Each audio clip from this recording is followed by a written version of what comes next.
Hello everyone, कैसे हैं आप सब। एक बार पुनः शिव कोचिंग क्लासेस पर स्वागत है। प्यारे बच्चों, एमपी बोर्ड में 28 फरवरी को फिजिक्स का एग्जाम है। 11th फिजिक्स से एमपी बोर्ड की मैं बात कर रहा हूं और आप लोगों के लिए बच्चों यहां पर मैं इंपॉर्टेंट क्वेश्चन आंसर लेकर आया हूं। ये बच्चों 2 अंक वाले और 3 अंक वाले ये पहला वीडियो है। यदि आप लोग चाहोगे कि सर हमें सारे चैप्टर्स के ऐसे इंपॉर्टेंट क्वेश्चन विथ आंसर आप करा दो, तो आप लोगों को बच्चों इस वीडियो को मैक्सिमम लोगों तक शेयर करना होगा।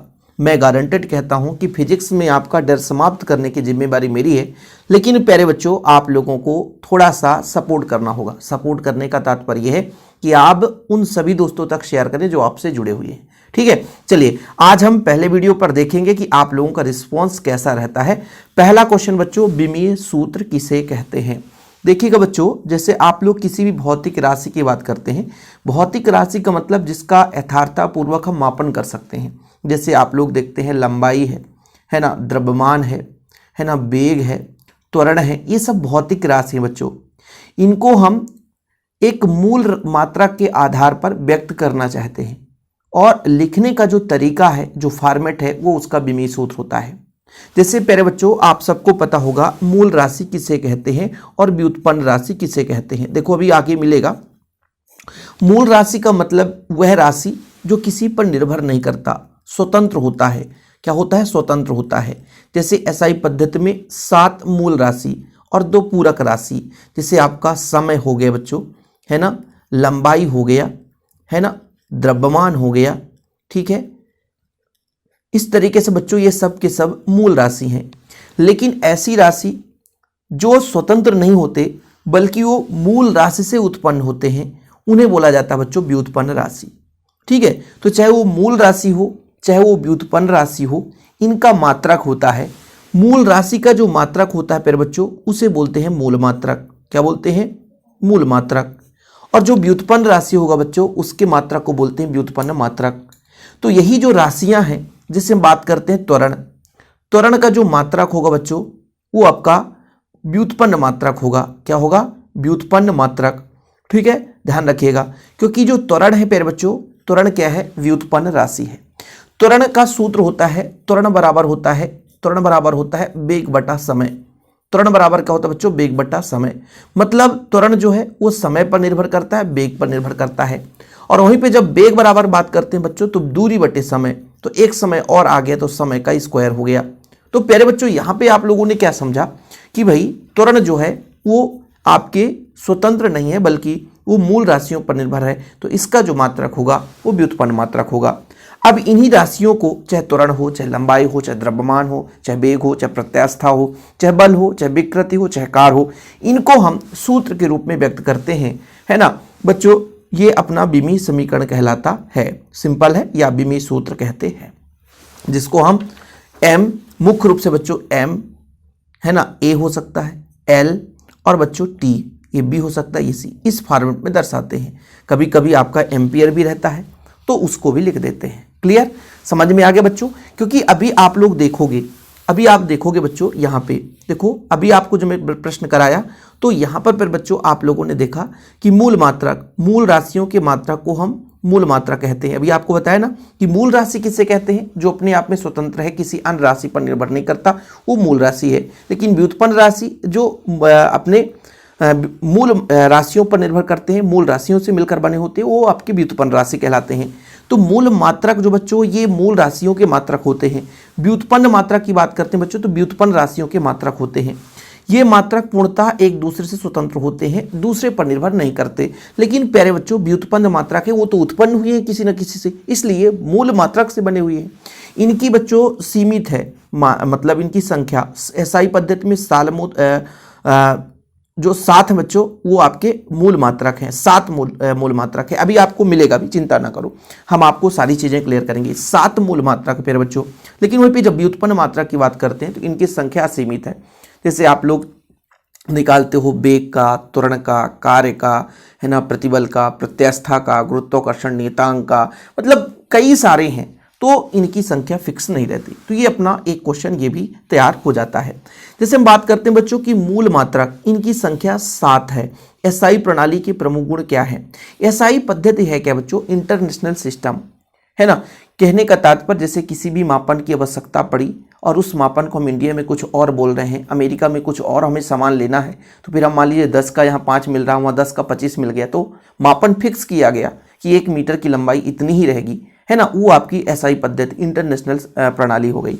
इनके गुण क्या है कि इस प्रणाली में एक भौतिक राशि का केवल एक मात्रक होता है। जैसे लंबाई का अपना बच्चों यदि मीटर है तो हर जगह मीटर ही रहेगा, है ना, चाहे आप दुनिया के किसी भी देश में चले जाओ, ठीक है। यदि मान लीजिए द्रव्यमान का किलोग्राम है तो हर जगह दुनिया के हर देश में किलोग्राम ही रहेगा, ठीक है।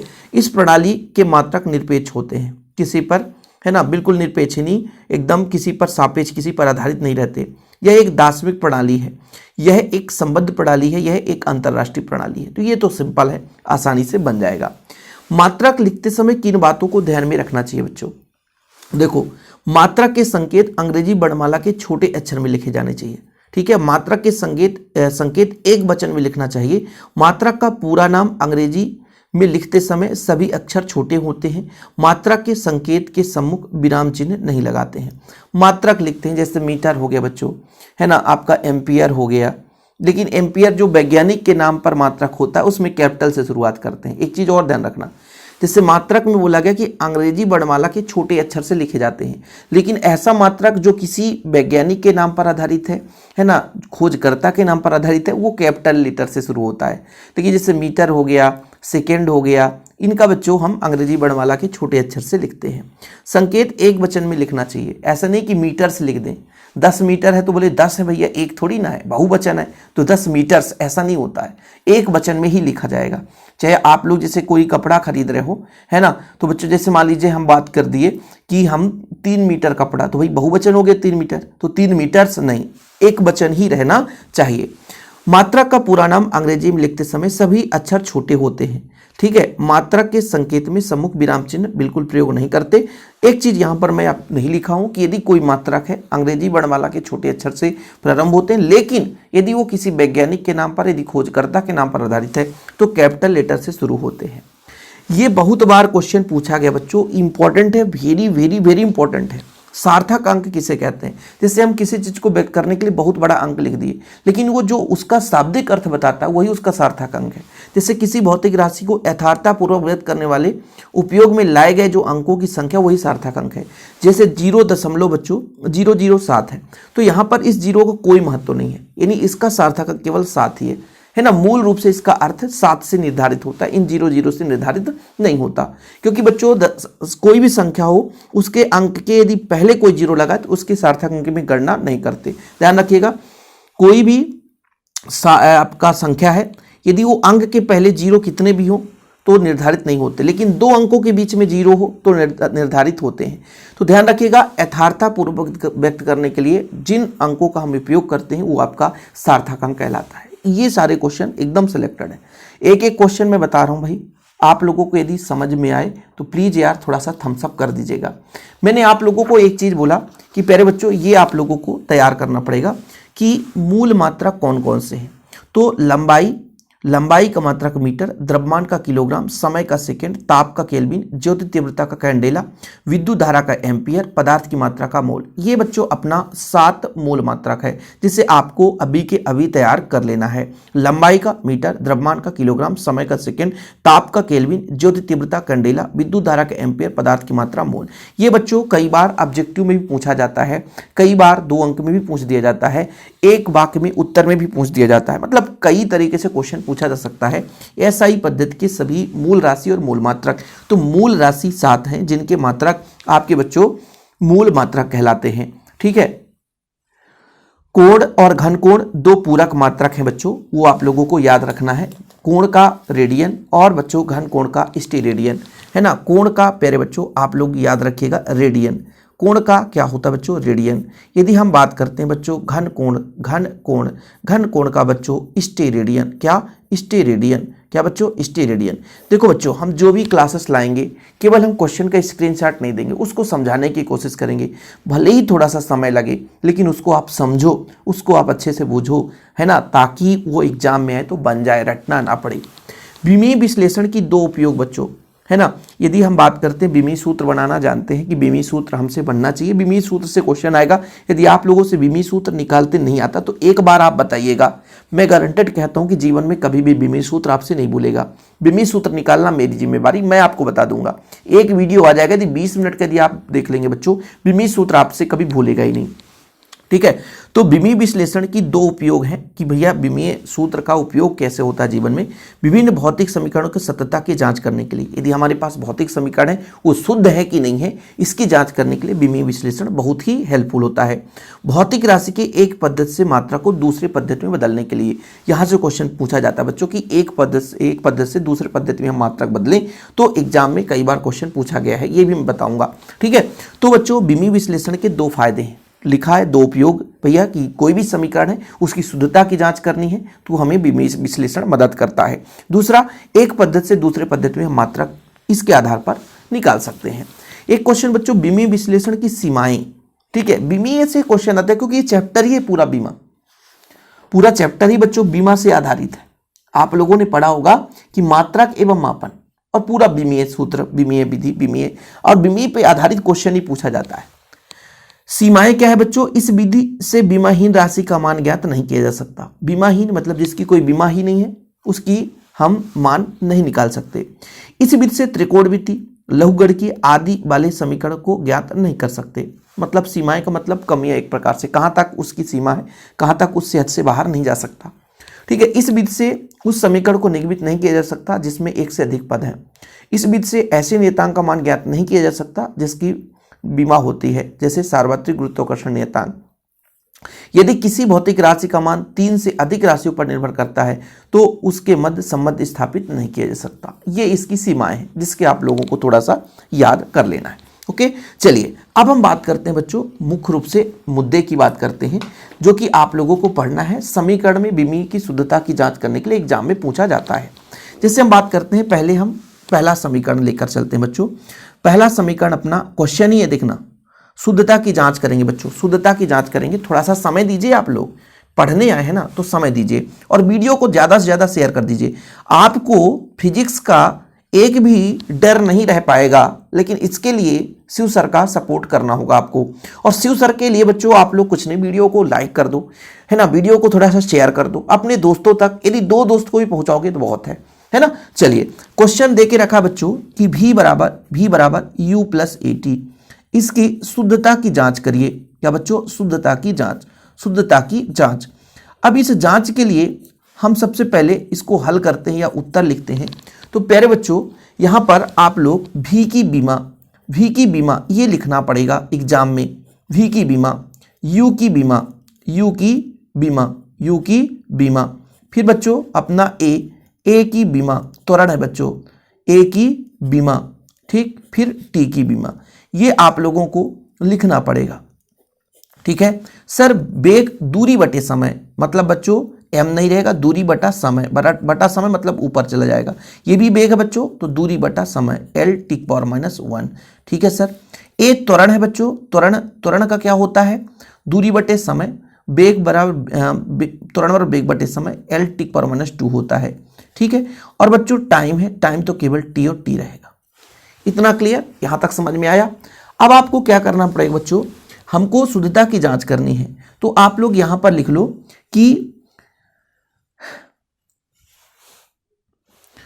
सबसे पहले LHS निकालोगे बच्चों, मतलब v की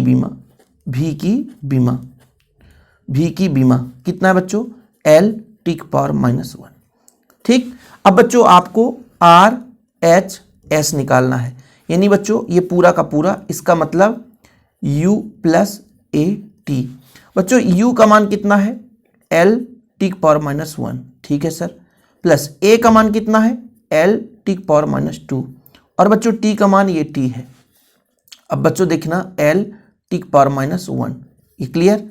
फिर बच्चों -2 में +1 घट जाएगा तो L-1 आ जाएगा। ठीक है, अब यहाँ पर देखो बच्चों, यदि हम बात करें कि यहाँ पर इसको जोड़ोगे भी तो भी ठीक, नहीं जोड़ोगे तो भी ठीक। यदि हम बात करें कि बच्चों यदि ये आपका बायां पक्ष है, लेफ्ट मतलब बायां, ये राइट पक्ष दोनों, तो उपरोक्त समीकरण में बाएं पक्ष और दाएं पक्ष के प्रत्येक पद की बीमा समान है। क्योंकि यहाँ पर आप लिखोगे कि भाई है ना, उपरोक्त समीकरण में बाएं पक्ष और दाएं पक्ष के प्रत्येक पद की बीमा, देखो ये पद है, ये पद सबकी बीमा समान है, तो प्रत्येक पद की बीमा समान है, अतः दिया गया समीकरण शुद्ध है। क्लियर बच्चों, लिख लोगे। कोई बच्चा लिख सकता है कि दिए गए समीकरण में प्रत्येक पद की बीमा समान है, अतः दिया गया समीकरण बिल्कुल पूर्णतः शुद्ध है। कैसा बच्चों? शुद्ध है। मजा आ गया? ठीक। मैं 2-4 आपको रिवीजन करा दूंगा। जैसे बच्चों मैं बात करता हूँ v स्क्वायर बराबर u स्क्वायर प्लस 2as, ठीक है, 2as। बाकी आप लोगों को वही सेम चीज लिखना है ना। सेम चीज क्या क्या लिखना बच्चों? v की बीमा, ठीक है सर। फिर u की बीमा, ठीक है सर। a की बीमा, ये भी ठीक है। s की बीमा, ये आप लोगों को लिखना पड़ेगा। मैंने कहा बेग दूरी बटे समय, l टिक पावर -1, बेग l टिक पावर -1, ओके सर। त्वरण l टिक पावर -2, ठीक है सर। विस्थापन मतलब दूरी है केवल l। अब आपको क्या करना बच्चों? ये आपको शुद्धता की जांच करनी है ना। प्रश्न है शुद्धता की जांच, नहीं तो फिर आप लोग परेशान हो जाओ। अब बच्चों हम क्या करेंगे? LHS मतलब v स्क्वायर की बीमा निकालनी है। तो v स्क्वायर मतलब बच्चों v का मान अपने पास है l टिक पावर -1 का स्क्वायर, यानी कुल मिलाकर के l स्क्वायर टिक पावर -2 हो जाएगा। ये बच्चों LHS आया, LHS। अब हम RHS निकालेंगे बच्चों। तो अपना RHS है u स्क्वायर प्लस 2as। अब फिर बच्चों जो आपका 2 है वो बीमाहीन राशि है, उससे कोई लेना देना नहीं है। जो बीमाहीन राशि है उसको तो आप लोग मार दो धक्का। u स्क्वायर यानी l टिक पावर -1 का स्क्वायर, ठीक है सर। 2a का होता है l टिक पावर -2, और बच्चों s मतलब अपना l है, यानी l का ये देखो बच्चों। अब यहाँ पर l स्क्वायर टिक पावर -2 हो गया। अब यहाँ 2 लिखो तो भी ठीक, बीमी विधि से हम लिखे तो इसको ना लिखोगे तो भी चल जाएगा। l टिक पावर -2, और ये भी 2 हो जाएगा। क्यों 2 हो जाएगा? क्योंकि 2 का मल्टी, एक l a एक l e, एक कितना होता है 2, और यहाँ -2 है ये बच्चों। अब देखो जो दिया गया समीकरण है उसके दाएं पक्ष की बात करें, बाएं पक्ष की बात करें, दोनों पक्षों की बीमा है प्रत्येक पद में समान, दोनों पक्ष की बीमा प्रत्येक पद में क्या है? समान, अतः दिया गया समीकरण शुद्ध है। लिखना आसान है बच्चों, आसानी से आप लोग लिख सकते हो कि भाई दोनों पक्ष में बीमा क्या है बच्चों? समान है, इसलिए दिया गया समीकरण अपना शुद्ध है। क्लियर? मजा आया कि नहीं आया? ऐसे आप लोगों के है ना एग्जाम में पूछे जाते हैं, इतने सरल पूछे गए हैं एग्जाम बच्चों। y बराबर a sin ओमेगा t, इसका पूछा गया है, जो कि बहुत ही सरल है ना। कोण बीमाहीन राशि है, इसमें कोई दिक्कत है नहीं बच्चों, है ना। तो यदि इसके लिए बोला है कि शुद्धता की जांच करिएगा, तो थोड़ा सा आप लोग लिखोगे कि कोण सबसे पहले लिखोगे कोण बीमाहीन राशि है, कोण बीमाहीन राशि है, कोण बीमाहीन राशि है, ठीक है बच्चों। और यहाँ साइन ओमेगा टी में ओमेगा टी कोण को बताता है बच्चों। क्या बताता है? कोण है ना। तो कोण का अपना है ना कोई बीमा होता है नहीं बच्चों, कोण का होता है, लेकिन अच्छा थोड़ा सा क्वेश्चन मिसप्रिंट कर दिया मैं। ये VT है सर, ये क्या है? VT कोण है ना।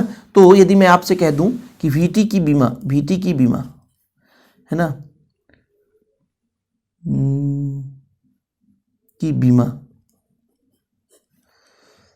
VT की बीमा निकालूं तो V क्या होता बच्चों? यहाँ पर VT कोण है, कोण बीमाहीन राशि है, लेकिन फिर बच्चों V मतलब बेग l टिक पावर -1 होता है, और T अपना T है ये बच्चों, और इसका मतलब T से T कट जाएगा, तो यहाँ m तो 0 है लेकिन l तो रहेगा, और T से T कट जाएगा तो T 0 हो जाएगा, ठीक है ना।